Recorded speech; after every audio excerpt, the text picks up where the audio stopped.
ထိုင်းနိုင်ငံရေးကြီးကျယ်မှာရွှေတကုံဖရဲ့မြမသီလာရှင်ဝတ်စုံကိုဟာသားလို့ဖြစ်ကြောင်းပြမှန်ထွက်ပေါ်လာထိုင်းမှာတမိုင်းတခြားဆူဆူဝါဝါရေးကြီးမှုကြီးကြုံတွေ့နေရတာကြောင့်အားလုံးဝိုင်းပြီးတနာနေကြချိန်မှာဘာကြောင့်ရေးကြီးရတယ်လဲဆိုရင်ပြမှန်တစ်ခုကပေါ်ပေါက်လာခဲ့ပါတယ်။အဲဒါကတော့လက်ရှိမှာထိုင်းနေဟာမြမတို့ရဲ့ထွတ်မြတ်ထိုင်းရာဖြစ်တဲ့ရွှေတကုံစီတီတော်ကြီးနဲ့သီလာရှင်ဝတ်စုံကိုဟာသားလို့ပြီးတယောခဲ့ကြလို့ပါပဲ။အဆိုပါသိန်းနာဖို့ကောင်းတဲ့ဖြစ်ရဟာထိုင်းနိုင်ငံဘန်ကောက်မြို့ MCC မောမှာဖြစ်ပွားခဲ့ရတာပါ။ဖြစ်စဉ်သေးစိမ်အောင်နှစ်စဉ် LGBTQ တွေအတွက်ကျင်းပါတယ် Miss ACTC ပြိုင်ပွဲမှာထိုင်းမင်းမရှာတူကရွှေတကုံစီတီတော်ပုံကိုပရင်ထုံသီလရှင်ဝတ်စုံကိုအတွင်းကြီးလုံဝက်ကမျက်နှာပြောင်ခဲ့တာဖြစ်ပါတယ်ဗီဒီယိုကိုသေးစိတ်ကြည့်မယ်ဆိုရင်ရွှေတကုံစီတီတော်ပုံကိုမတက်မရက်ထုတ်ထားတဲ့ပိုစတာတစ်ခုကိုအနောက်မှာထောင်ထားပါတယ်အရှိမရှိနေတဲ့မင်းမရှာတို့ကမြမတို့ထွတ်မြတ်ထားရဖြစ်တဲ့နန်းတွင်းမိဖုရားခေါင်းကြီးဝတ်စုံကိုမကိုနဲ့တကွဝတ်ဆင်ထားပါတယ်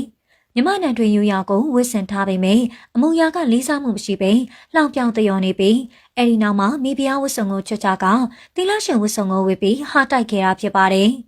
အဆိုးဆုံးကတော့အနောက်ကရွှေတကုံစီတီတော်ရဲ့ပုံတော်ကိုမလီစားပဲဆွဲလဲခြင်းလှောင်ပြောင်ရှိမောခြင်းပြုလုပ်ခဲ့တာပါတကယ်ဆိုရင်နိုင်ငံကိုစားပြုဖြစ်တဲ့ Miss ပွဲတစ်ခုကျင်းပတဲ့နေရာမှာတခြားနိုင်ငံရဲ့တန်ဖိုးထားရာဘာသာရေးနိုင်ငံရေးပစ္စည်းတွေကိုယူသုံးခြင်းရင်ခွင့်တောင်းရတာဟာအခြေခံစည်းမျဉ်းဖြစ်ပါတယ်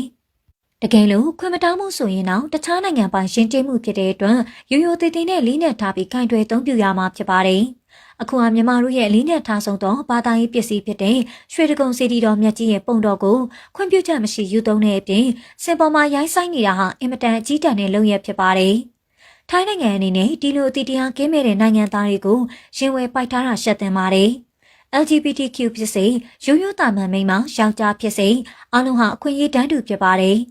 LGBTQ ရဲ့ Miss ပွဲဟာလည်းပျော်ပျော်ရွှင်ရွှင်နဲ့ကျင်းပတာကိုလက်ခံပေးနိုင်ပါတယ်။ဒါပေမဲ့ LGBT ဖြစ်တာနဲ့ပဲသူများနိုင်ငံရဲ့ဘာသာတရားနဲ့ယဉ်ကျေးမှုတွေကိုခွင့်ပြုချက်တောင်းခံခြင်းမရှိဘဲယူသုံးခွင့်မရှိသလိုအခုလိုယူသေးတန်တဲ့လုပ်ရမျိုးမလုပ်သင့်ပါဘူး။ဒါကြောင့်အဆိုပါသီလရှင်ဝတ်စုံကိုဝတ်ခဲ့တဲ့သူအလားမိန်ရွှေတကုံဘုရားပုံတော်ကိုတည်တရားကင်းမဲ့စွာယူသုံးခဲ့သူ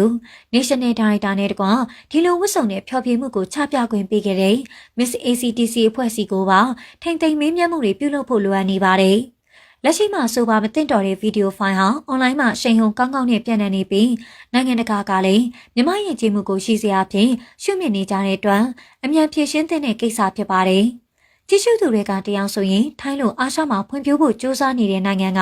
ထိုင်းနိုင်ငံသားတွေကဒီလိုအရှက်တရားကင်းမိတာမြင်ရတော့အံ့ဩမိပါတယ်။အခြားနိုင်ငံရဲ့ဘာသာတရားနဲ့ယဉ်ကျေးမှုကိုလှောင်ရည်စရာလုပ်တာဟာအင်မတန်ရှက်ဖို့ကောင်းတဲ့ကိစ္စပါ။သက်ဆိုင်ရာကနေအရေးယူဖို့လိုအပ်ပြီးမြန်မာနိုင်ငံသားတွေကိုလည်းထုတ်ပြန်စာကြေညာပြီးလူသိရှင်ကြားတောင်းပန်တင်ပါတယ်။ဒါဟာနိုင်ငံတော်အဆင့်ကိစ္စဖြစ်ပါတယ်။ထိုင်းလိုနိုင်ငံမျိုးကဒီကိစ္စကိုကြော်သွားမယ်ဆိုရင်နိုင်ငံတကာမှာလူချင်းဝတ်ဆိုတာဘာမှမသိတဲ့ရှက်စရာလူမျိုးတွေဖြစ်မှတ်တမ်းတင်မိတာဖြစ်သွားမှာပါလို့တော့မှတ်ချက်တွေရေးခဲ့ကြပါတယ်။တချို့ကလည်းဒီလိုဘာသာရေးစော်ကားမှုတွေပြုလုပ်တာကြောင့်ထိုင်းမှာတဘာဝရှေးပေးကြီးနဲ့ကြုံခဲ့ရတာလို့ယူဆနေကြပါတယ်။ပရိသတ်ကြီးတို့ရောရွှေတကုံစီတီရဲ့ပုံတော်ကိုအသုံးပြုပြီးဖျော်ဖြေလုပ်ခဲ့ကြတဲ့အဆိုပါဖြစ်ရပုံဘယ်လိုများထင်ကြပါသလဲနော်